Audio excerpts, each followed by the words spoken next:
Guys, welcome to the I Love CVille Show. It's Jerry Miller. It's good to be with you on a Tuesday. We're live in Charlottesville, Elmore County, Central Virginia, the Commonwealth, the country, and the world on the I Love CVille Network. We are navigating life with the coronavirus here in Charlottesville and Central Virginia. We've had Michael Payne on, Lloyd Snook, two Charlottesville city councilors. We've had a handful of restaurateurs. I wanted to welcome somebody to the program, and Jay Pun, who is an influencer in the music scene, an influencer in the restaurant scene, in the educational scene, in the entrepreneurial scene. He just bleeds positivity in Charlottesville. He loves this community inside and out. He is the man behind Chimm, which I think is just a fabulous Thai restaurant in 5th Street Station, but he is a Renaissance man, undoubtedly. And why don't we do that, Judo? Why don't we welcome Jay to the program here via Skype? We are maintaining social distancing. Jay, I'm going to say thank you kindly for joining us. Good afternoon. Thanks for coming on the program. Thank you so much for having me. I'm really excited to see what we can come up with to continue the help for everyone involved in this world pandemic. And thank you so much for, having all people on your show every week. And I think it's such a great gift to the community for you to continue letting people's voices heard. Well, thank you for saying that. Why don't we just start an open-ended question? You're well-traveled. Like I said, you're a Renaissance man. Coronavirus here Tuesday, March 24th. Your kind of State of the Union, if you may, Jay Pun. I think just like everyone else, we're having so many thoughts going through our heads. We're scared, we're bored, we're freaked out, we're feeling so much cabin fever. We're scared for our elderly friends. We're scared for the unknown, what's going to happen. Some people also are just living life like nothing's happening, which is also scary.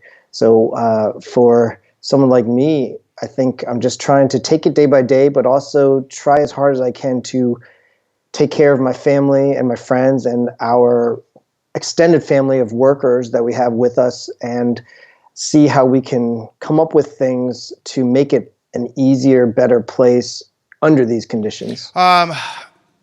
How did you go about this? This hit close to home. I follow you on social media. You're fabulous at social media. This hit close to home because you're obviously a restaurateur. This hit close to home because you're Asian. This hit close to home because you're an educator. This hit close to home because you love I mean, it hit you on so many different fronts, dude. Yeah, and I got to say, I'm very, very lucky to be where I'm at with all of those hats that I wear. Even without this pandemic, I think it's an interesting thing that has happened, but, I don't know where to start. Let's start with first being Asian. Yes, I have most of my life called myself an American Asian because I was born here, raised, even though I'm full-blooded Thai. And, I grew up in a very affluent community of going to private school because that's when immigrants come here and they want a better life. That's what they think of doing. So the parents work really hard. They send you to private school, and I was mixed amongst them. I made some really good friends, but I think I had this kind of rose-colored glasses for a long time where I thought the norm was everyone was living this beautiful, easy life, jumping over fences to swim in country club pools and just going to those snack bars and putting your number down without having to pay anything. But it obviously got charged to your parents. Things like that was a norm for me for a long time until, I got into high school more. I still went to a very wonderful private school. It was a little more hippy-dippy, which I loved. But I got to meet more musicians. And then when you meet musicians, that changes everything, because most of them are, either middle class or poor until you get to meet the rich ones. So around that time, I started meeting so many people that were unlike me, but at the same time like me. I started, answering these questions for myself that, not everyone is the same. And I thought in the music community, that was like a family that I had never experienced before, and we could connect through music. and I got to see so many sides of people that it was different. So with music, that helped me a lot. I realized who I am. But it wasn't until I got into food, really after college. My family had a Thai restaurant, the first Thai restaurant in Charlottesville back in '97. And back then, it wasn't anything familiar. People barely knew what pad thai was. People would come in, and sometimes we still get people who come in asking for lo mein, which is not a problem. But I think in the recent 5 to 10 years, it's known, it's very familiar. So I started to embrace my culture a lot more. I wasn't just what we Asian Americans a lot of the time say Asian invisible. I wasn't that anymore. It was kind of lifted, and that was an amazing part of my life, just to be like, I am proud to be Thai, proud to be Asian. So when we opened these restaurants later in my life, I kind of grabbed a hold of that, and I started loving that. But, I think when this virus came out of the woodwork throughout the world, yes, there was definite stereotypes amongst specific Chinese people, and started growing. For the mass media putting on it, and we have people in higher ranks calling it a certain virus when instead of its scientific name, it gets thrown on it like that. And just the same as my black friends, most people might think they all look alike. So if they look at me, I might be considered the same as someone who, quote unquote, let the disease out of their country, or not disease, virus out of their country. So it all gets clumped together. So I have not, luckily, experienced any personal racism towards me yet, but I have seen many things happening throughout the world. And even I am walking somewhere and I see an Asian person, whatever specific country they're from, people look a little different toward them now. A lot I want to unpack with you. You're getting props from Bashir on the downtown mall. Wilson Ritchie is giving you some love right now. The prolific restaurateur, Dr. Neil, who's watching the program, is applauding us for social distancing. I want to thank Jay for that.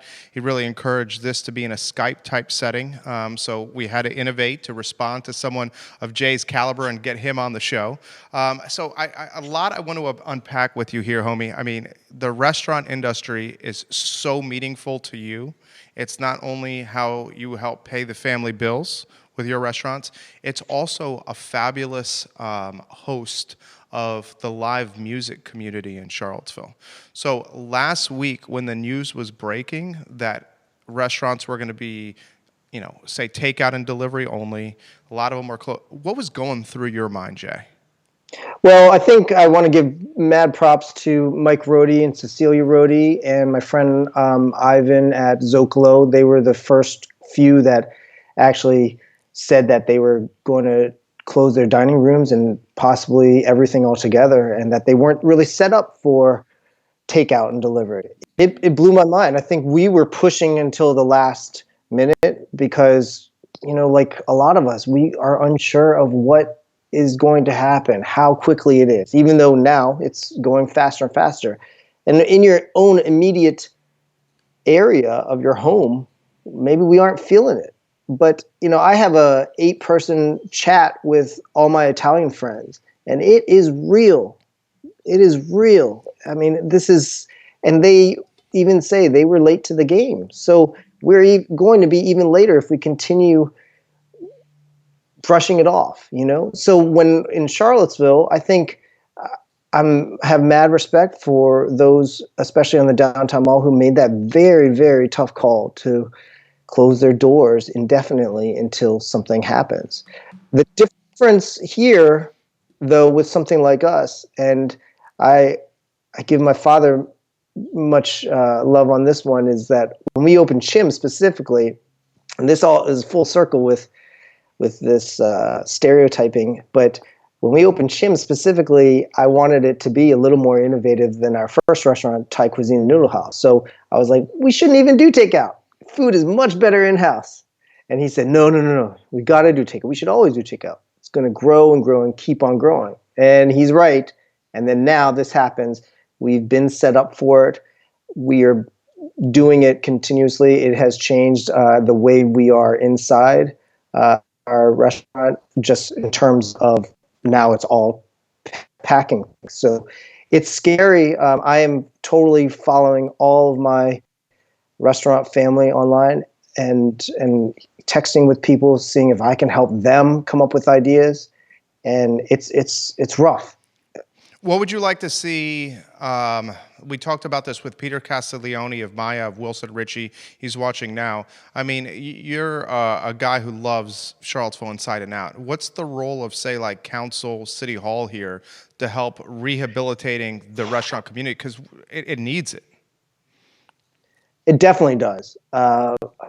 I am not as good of a political person as I wish I was. I follow and I love it. I love learning about it. I don't know the answer. I think those gentlemen and women who are restaurateurs that have a handle of that kind of thing better. I'm not going to say I want to leave it to them, but I feel like their advice. I've watched a couple of the shows with your guests, and I think they got great ideas. One I specifically can refer to was a podcast that Ivan from Zocalo posted of David Chang, who's one of my culinary heroes. He owns Momofuku in DC and all around the world now. But he's definitely, his latest podcast is all about this and what the government should help us with, basically enacting ways for us to be able to survive, to be able to come back, because we have to, and we were in a way on such a nice incline of beautiful culture happening, not just us. I mean, like all types of food. I mean, you're looking now at the last 5-10 years I can remember of innovative ideas. I mean, in Richmond, there's a ramen place of different cultures in the ramen bowls. I mean, it's just people are experimenting more.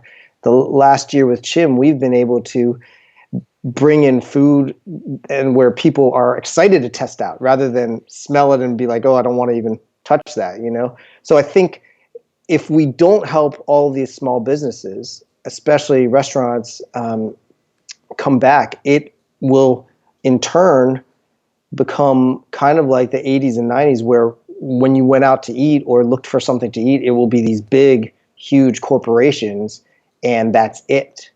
And I think what David Chang said, if you have 30 minutes, please listen to that one. He's got great insight on that. And I think you should write your senators, congresspeople, all that. There are so many things out there. I know Gail Hobbs from Caramount Farm posted a link to that. I think, all these things that we're doing together, we need to, sign petitions and really raise hell about this, because, it's keeping people out of work, obviously. At the same time, I want you all fed. We all want each other fed and be away, and that's part of what I think hurts too. It's like, people are going to be going home, and that's fine. I went to a grocery store this morning, wiped out. What is everyone doing with all the dried beans that for people who've never cooked dried beans before? And what are people doing with, all the bananas? I'm just saying it's interesting, and we want to get back to a place where we can help each other. So, yeah, I think we need some financial help from above. It's going to happen. How about as an educator, music teacher? I mean, one of your passions. I've gotten to know some of the parents of kids in your classes, and dude, like getting stomped in the hallway about you with people raving of how talented you are as an educator. Oh. I mean, what is the role? You're speaking for yourself personally, not the school in totality here. How do you go about this with your kids? I think our class, or our school, Renaissance School, which is just down the block from you in Court Square, we have an amazing community there. It's a very small school, but big in innovation and connecting with students and parents and the community. And I think we were shocked from that aspect as well, because now all public schools are shut down for the rest of the year. I don't even know if the seniors in those schools are going to be able to have an actual graduation or commencement, or will they be able to graduate but just not do the walk? I'm not sure. From our standpoint, we're small enough that we can do online classes, and I think a lot of places are doing that. So that's what we just started this past Friday. My first class was yesterday, and it was amazing. It's kind of strange to see everyone pop up here. I have an ensemble, and the very core of what we do is playing together live. So it is virtually impossible with the lag time here.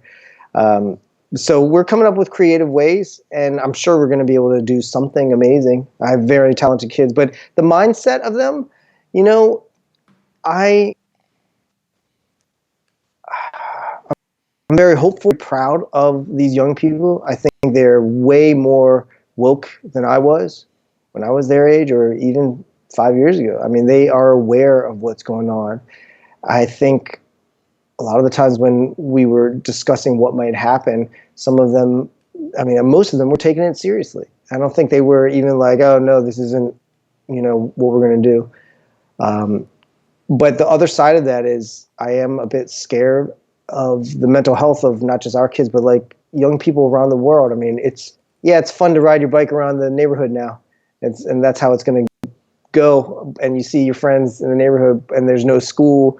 But for those who are in tune and maybe in the upper middle school to high school range, I think they're thinking about this, and it's scary. It's really scary, and I totally feel for them. So I think as much as everyone can, please talk to your children and your teenagers and how we can get through this physically, healthily, and mentally. Wilson Ritchie says, well said, J Pun.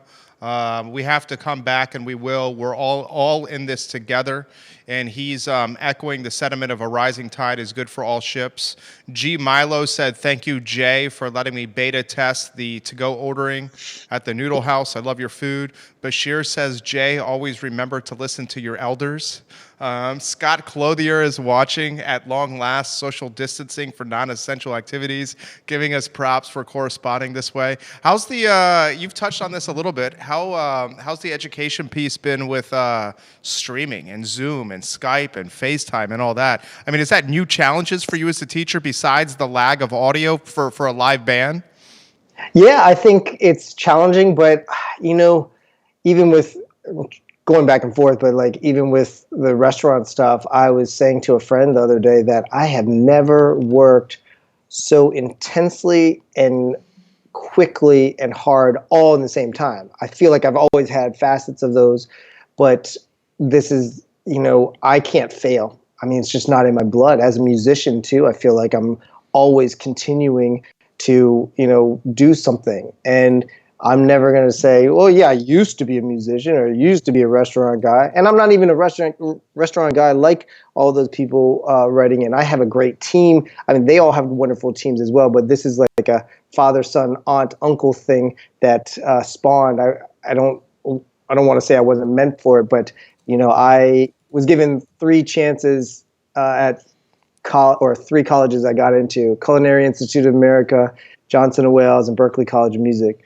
I went to Berklee, and I feel like all of it has helped everything. So I think it's always been a kind of thing where it's like, I need to be innovative and think of the new thing, because just like yourself, an entrepreneur, you got to do what you got to do to make it happen. I think even in the last month before this happened, Chimm was doing so well. I mean, I'll admit we were getting cushy where, oh, this is nice, So it's kind of a wake-up call. But I kind of drifted off. So back to the thing with the Zoom and such. I love it. I wish I was in a room with my ensemble yesterday playing the tunes we were playing, but this is what we got. I think Zoom works really well for the multi-person video, and they have some functions on there where you can go into break rooms. So if I have a student that wants to work with another student, I can put those two in there. We can all come back together. There's even a virtual whiteboard we can do. We can, I can map some things out. Screen sharing is awesome. Skype here has always been wonderful. So I think anything you can use that works well, that connects with you all. My cousin just sent me this new app this morning. I forget what it's called, but where kids can do videos back and forth together, and it was really quite beautiful. And we just kind of have to do these things right now more than ever. How long have you been in Charlottesville? I was born and raised, went to school in Boston, came back for a month or so, waiting for my now wife to come down. And she was going to come down. We were going to save some money, move out to California. And then we started teaching guitar and violin lessons, and here we are. Throw this to you here. And we're both positive people here.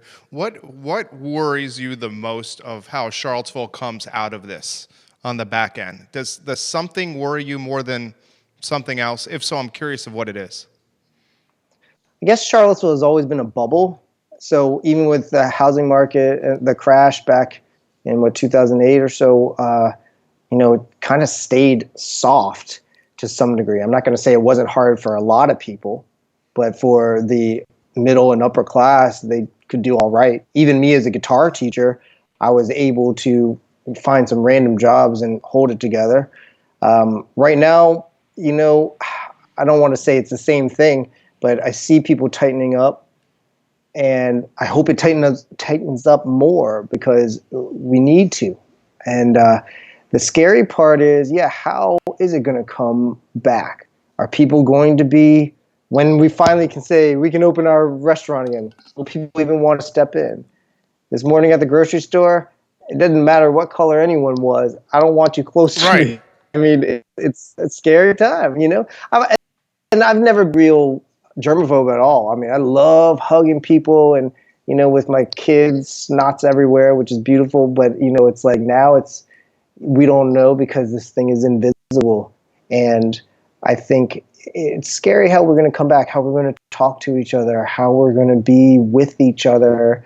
I think there is a lot of kindness out there still.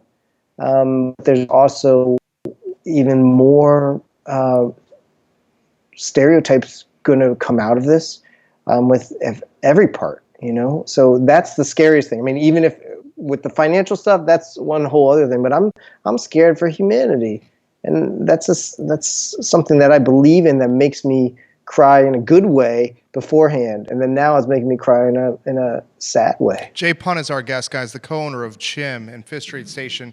We're going to spotlight a phenomenal new program that he's rolling out here shortly with his restaurants and how it applies to neighborhoods across the community.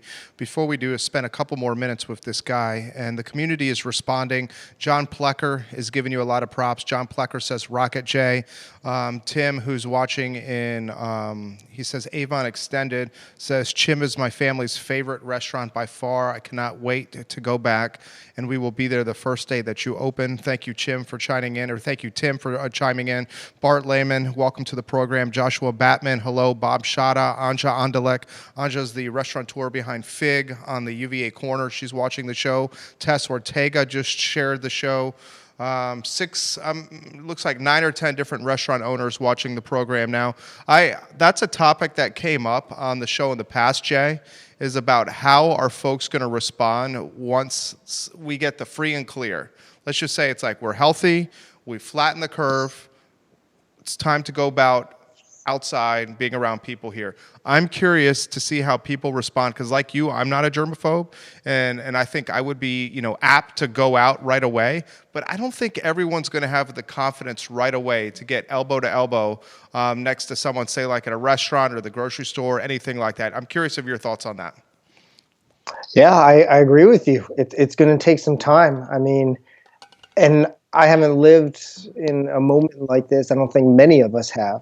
So, I guess we should look to other places that are more affected and see how they start to act. I do think, normal social distancing has been a part of at least my family's culture in Thailand. I mean, we, even girlfriend and boyfriends in Thailand, I don't even see touch. I mean, maybe they do, hopefully, when they end up being together. But, we do Sawadee-ka, which is a little bit far away. And that's out of respect, but then also out of being cleanly or hygienic. We take off our shoes when we go into a home, like right at the doorstep. that's just customary. And as a kid growing up, I never thought anything of it. But, as an adult, I'm thinking, oh, all these kind of make sense together, but yeah, it's going to take a while, I think with trust, but I personally don't know how we're going to know when we're quote unquote safe. Right. I think, not to be the pessimistic, but I think it's going to be here forever. It's going to be one of those things, but I think slowing the time down, and again, I'm not a doctor, I don't know, and I don't know anything about the scientific aspect of this, but it's just my hunch, it will be around, and that we will need some kind of vaccine or something that helps cure it. So, we can get around that. I used to be someone too that was like, oh, it's okay if I'm sick, I'll go to work, I can tough it out. But now it really hits home that I don't want to get anyone sick, and I won't ever do that again. Especially if we have telecommuting, and I used to not be too scared. I was always like, I don't get sick, even if you sneeze on me. But now it's a little different. Keith Smith, welcome to the program. Ted Norris, the master mixologist at Maya's watching now. Welcome to the show. He helped us do our bar, which I'm very grateful of. And I've known Ted ever since I moved back to Charlottesville, playing at Michael's Bistro. And then Maya, of course. So we love Ted. Keith Smith, Curtis Shaver, Peloton Station. Hello, welcome to the program. How about this? Before we get to, and you have a lot of the restaurant owners watching right now. Before we get to the, the program that you're rolling out that I'm super pumped to talk about. How about just like your perspective, advice? A lot of people listening to you. Charlottesville moving forward. What does J Pun do? For me, I've been in my social media / computer world nonstop since we had to close the dining room. So I haven't been able to get my brain out of that aspect too much. I've constantly been building a mobile site, and I'm pretty frugal too, so I didn't want to go buy a new thing just to have it. So I built it myself, and so I haven't been thinking too much out of it, except that I think we need to support one another. Those who do have paid leave or that can still work from home, I think please still support the small businesses and find some kind of work for some people that lost their jobs. And you might not want someone in your home, but if you have money, liquid money, which I think there are people who do, or that I think people do, is there a job that you can offer to someone that you don't want to do that doesn't have to be close to you? Can you have someone go on the computer and do some filing for you? I don't know. There's something that we all need. About 3 weeks ago, I started this new Facebook group. I saw that. CVille Last Minute Shifts. And I really needed some people to, come in at some points. And my friend Stu Rifkin, he was like, just commented a couple of days ago. He's like, when there were jobs that were needed, it's like, oh, it's not even funny. But so now that has been blowing up, but there's no jobs to be looked for. I think all of us, especially people who are in the back, both front and back. I mean, of restaurants. I can't speak about how retail is going to go for, our friends at Hedge Flower Shop or our friends at O Susanna, how that works for them, how they move forward. But from the restaurant business, I mean, all of us are going to hurt. My staff at Chimm and Thai Cuisine, in the front right now, I'm paying them a higher hourly to and then all the tips are going on top. So maybe kind of what the government was trying to do beforehand. But right now we have less staff. They're working extra hard, but they all know it's to keep them going. I mean, we're not going to, take cuts this month or next month, and we're just going to try to ride from the owner aspect of just keep on going. But I think for our staff, I want, the dishwasher back there who has 6 kids to continue if he can, if he's healthy, And a lot of people, I want to throw this in there, are asking, well, what if they're sick or blah, blah, blah, how do you know? Right now, we test everyone. I mean, we're not walking in there with our own thermometer yet, but we constantly talk to them before they even come every shift and see how they're feeling today, because it's a new way. So we have to be in contact with them. Most of them have been here, and like our Thai chefs, they are working there 12 hours a day. I mean, it's their home. Our restaurants are their home. They live like a block away, and they will just walk home. And so none of them have been traveling. Who knows if any of us have been in contact with someone who has been traveling or whatnot. So it's unknown. I will not let anybody work that is sick. I know we can't tell with symptoms and such, but yes, if we see someone that even has been traveling for a while, maybe it's their time to chill for a little bit, until we're sure. It's all scary. We don't know what. I mean, even in the grocery store, the cashier or the person I bumped into, yeah. You're getting this question from multiple restaurant owners. They're saying, Jerry, can you ask Jay what he thinks is going to happen with the restaurant industry once we're over this? I had one restaurant owner, and he asked me not to use his name. He thinks 20% of the restaurants locally will close. You've touched on this already. And I respected the take that if we don't do something to support the local ones in the community, our neighbors, then we're going to get a proliferation or a saturation of these big-time chains that have the economies of scales and like the back-end infrastructure already in play that can weather this storm. Hell, they have the cash reserves potentially to weather a storm like this. Yes. So, Rush, your Exactly. colleagues are asking what you think the industry is going to look like when this is over. It's going to be bare. I mean, the people put their whole life savings into being able to open an idea of what they want. Someone's mom tells them, they make really good ribs or great vegetarian cuisine. They say, go for it, follow your dream.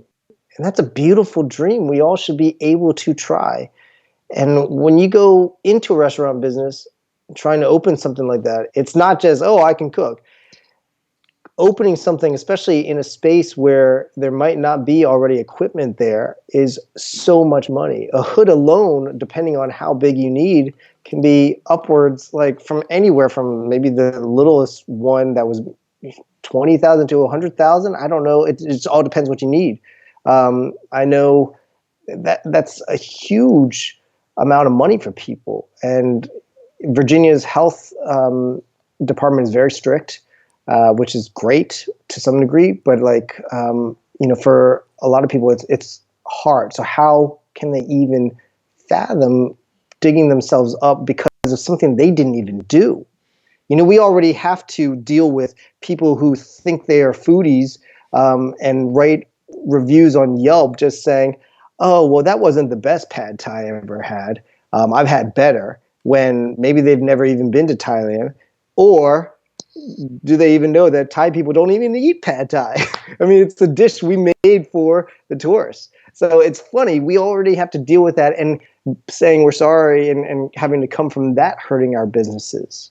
Then something along the lines of this comes about, where no one can control it. And then the government mandates that we have to shut things down, which, like I said, is a good thing. So if the government's saying that and this is being spread, then we need help from that top level. And, I do see it. If we don't get that, you are not going to see these new small ones pop up like the ones we all love. Marie Bett, my friends there, I mean, that's hard. I mean, they built that and rocked it. I mean, even from the first month. I remember they opened 2 months before Thai Cuisine opened 5 years ago. Lampo, Small, all these, and Maya's been around for a long time, but they're still small, which is the beautiful part of that. If any of us grow exponentially, like we will be like Pizza Hut or these big things, and not saying like going back to David Chang, not saying that some of us don't like some of that. I eat Chipotle. I need to sometimes, if I'm out and about, but we are going to see that's all we're going to get. We're not going to have Brazos, we're going to have just Chipotle. And, we're all these things. It's going to become thin, really thin, if we cannot have help for all of the amazing people who pour their hearts into it. It's just the same. And I need to give a shout out. I've been in the restaurant biz, 25 years because of our first one, but thinking just these last 5 years of getting back into it. But I'm a musician first and foremost. And all my musician friends who are on tour, Right. My dear friend, Pierre Ben-Suzanne, he is a French guitar player. He was the guy who got me to play the way I do. And I idolized him for a long time and slowly became friends with him. He just released an album in January. He had a world tour. And he flew over here for like 3 dates to start with. And then he had all these ones. He was supposed to be in Charlottesville last week, and he had to cancel his whole tour. And he's in his 60s, and he's back. That's his livelihood. He is like a pro, not a level of Metallica, but he can to do that. I think about my friends in Butcher Brown. They're a young band out of Richmond, and they just got signed to Concord Records. They had a whole tour set up. I don't know if they've had to cancel. I'm sure they did, but they are not being able to tour. I think about my best friend Ezra in Wheeling, West Virginia. He gigs at different restaurants every single night of the week, and all of them are going. So what can we do for all these people? It's a whole mixed thing, restaurants and musicians and artists alike. From what I recommend too, and I hope the people that are able to give some from someone like that are at home, these artists, keep paying them in some way. You see them do these things for free online, right? That's worth something. It's not just that they are getting giggles out of it, and creative. We need to support all. Great answer. Why don't we do can. this? You've crushed it. You have an innovative approach, Chimm, for how we can enjoy some of the best cuisine out there. What is Chimm doing? Well, I like to think I have some good ideas, but some of them just pop out of my brain and I just try it. And if it doesn't work, let's try again. I think the first night after we closed the dining room, I was just freaking out. Literally had so much anxiety about what to do. And then I got on a phone call with my father and aunt and uncle, who are all our partners in this, and they were thinking, maybe we should advertise more. And I was like, no, we got to work now. Like, we just got to do it. So I think I texted my next door neighbor, and I live in Fire Springs, where there's a bunch of houses on one street, and then the next street over, there's another bunch. And I was like, do we have kind of a group chat that we could do? I would love to just kind of cater a dinner for everyone, but individually. So I know we're all doing the curbside pickup for all these restaurants. That's a wonderful thing. And I think all of you restaurateurs that are listening, take this idea, steal it from me. I don't care. Everyone should be doing this. I want the safety there. So the way we're doing it is we're taking orders the morning of said night that we would deliver, and they're all in individual bags. So it's just like, catering, but people are getting it in their own bags. And we're just focusing on one neighborhood at a time. So for instance, we did Fry Springs last Saturday. The night before we did Rugby Hills. Yesterday we even did Western Ridge in Crozet. And tonight we're doing Redfields and North Downtown. I'm not 100% sure I'm going to get all the orders people say they're going to do. But I say if it's about a 5 household commitment in that one area, then that's worth it. If we get it all, we just drop it off in 5 houses, that could just be like 20 minutes. That's just the same as if you were to take one delivery out to one person, come back to your restaurant, hang out, maybe wait for another one to come in. Maybe you get 20 more, and then it kind of messes up things. I'm not a pro at delivery at all, but I was asking the advice of Stu Rifkin, and he was telling me how it works, and always have two drivers, and that seemed great for how they do it. College one of his Inn. restaurants, I think, Yeah.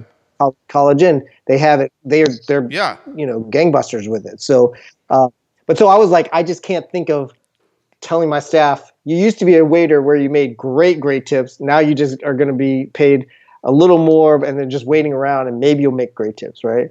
So I just thought of this idea. I was like, I need to focus it really closely. So if you have friends, start with your neighborhood, wherever you live. I mean, if you live out in Nelson, that might not work first, but anyone that you know that lives in one neighborhood, start with that. Tell them, do you have a friend base, Facebook group, whatever. See if you can get a list of emails, email them, and then try and say, hey, do it a couple days from now. Say, can we do this in 3 days? I would be happy to make all the food, and then we will drive it. And I think, it's a good model for us right now. And, in some strange way, one of the women on my street said to me, kind of felt like I was in the most That's amazing awesome. retirement community. And she said, not in a bad way, but we were like, A we were all community. a community sharing the same food, talking about it from across the street.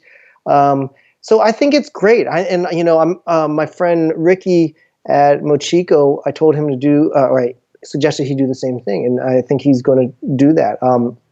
And we could all coordinated. I think right now in my mind, I'm doing this for both restaurants. I think it's awesome. I think at some point it could be a huge list of all these restaurants where, everyone gets a night. That's and then genius. it rotates. So Monday, Monday, Lampo could be in Belmont, and then Chimm could be in Belmont, and then Brazos could be in Belmont on the next day. I'm sure that could happen at some point. I don't have time to come up with the spreadsheet for that, or if everyone even wants to do this. This might not be the right thing for any of you. So, take it or not. It could I be think a it's a great great or idea. stupid idea. I think it's a genius idea. Well, I think for our team, it's keeping us to be able to hopefully pay rent, and at least the people who have been such a great help to us all. So I think if that worked for you, go ahead and start going out there. And I think social media is king right now. Instagram, we are on it even more than Facebook. I think we get a lot more feedback on there for some reason. I don't know if that's better or not, but now's the time not to be shy, not to sit back and be like, oh, it'll get better, or someone's going to help us, or just to sit and mope. And I'm not saying we shouldn't be angry, or I'm not saying we shouldn't be upset. These are very trying times, and it can't work for everyone, all these ideas, but see what, if any of them, can work for you.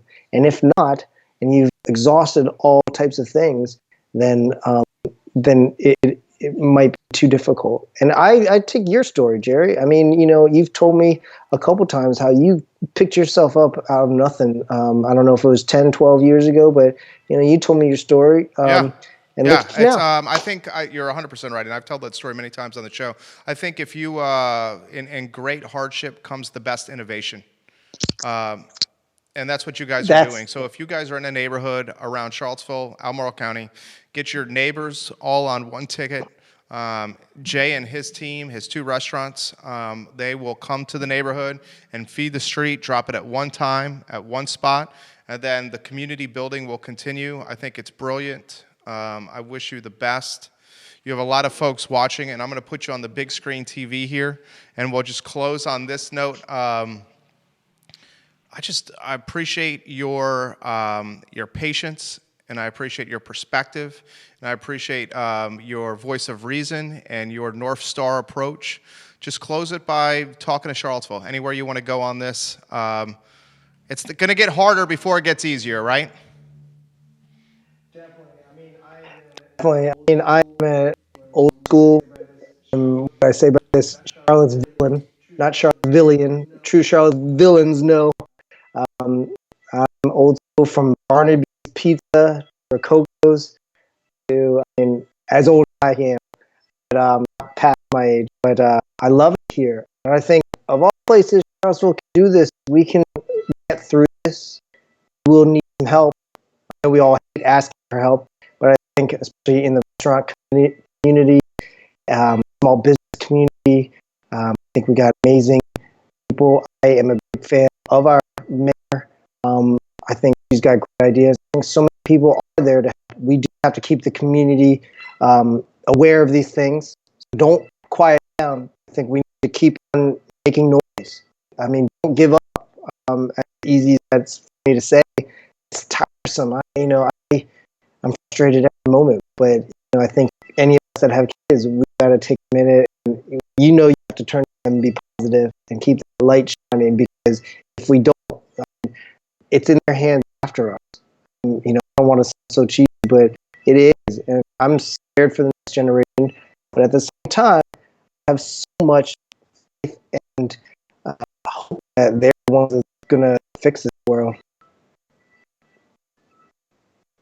First one in the history of what we've done in this setting from start to finish, going well. Thank you, Jay. We appreciate you. Your food rocks. Your music's amazing.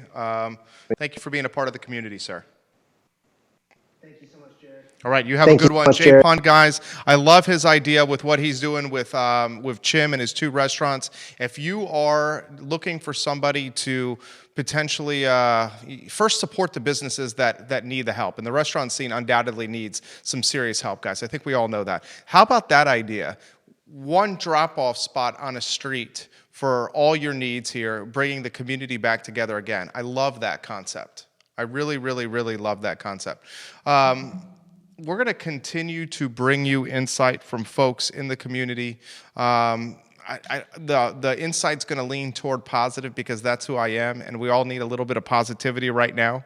I think that's safe to say, but it's going to be real. And we're just going to use this platform. You see we're doing it now from Skype, from a Skype setting. We're maintaining our social distancing. We're trying to do this the right way. And if I can bring people in via Skype on this program to, have a conversation, it's going to offer you a glimmer of hope in a day that's filled with some stress or some uncertainty. That's all we want to do with the I Love CVille show, is offer you a glimmer of hope and some education and some approachable content and some honest content at a time when your kids are home and they're not in school. Your wife or your husband is working in the basement or one of the extra bedrooms to try to get stuff done to pay the bills. You're uncertain about going to the grocery store and the germs that you could pick up from the shopping cart or the door that you push to enter or what's on the shelf. You're not sure if you can take your kids to the playground in the afternoon like you normally do. It's uncertain, and uncertainty breeds stress, and I get that. And all we're going to try to do with this program is offer you a glimmer of certainty, and the glimmer of certainty that you can have with the I Love CVille show is real content from real people in the community that's honest, that is positive, but it's real and it's genuine. And that's what we're going to do moving forward. My name is Jerry Miller. Support the restaurants that need your help right now, like J Pun, like Chimm and 5th Street Station. This is the I Love CVille show. Be good to each other. Embody the golden rule. And have a good afternoon. Take care.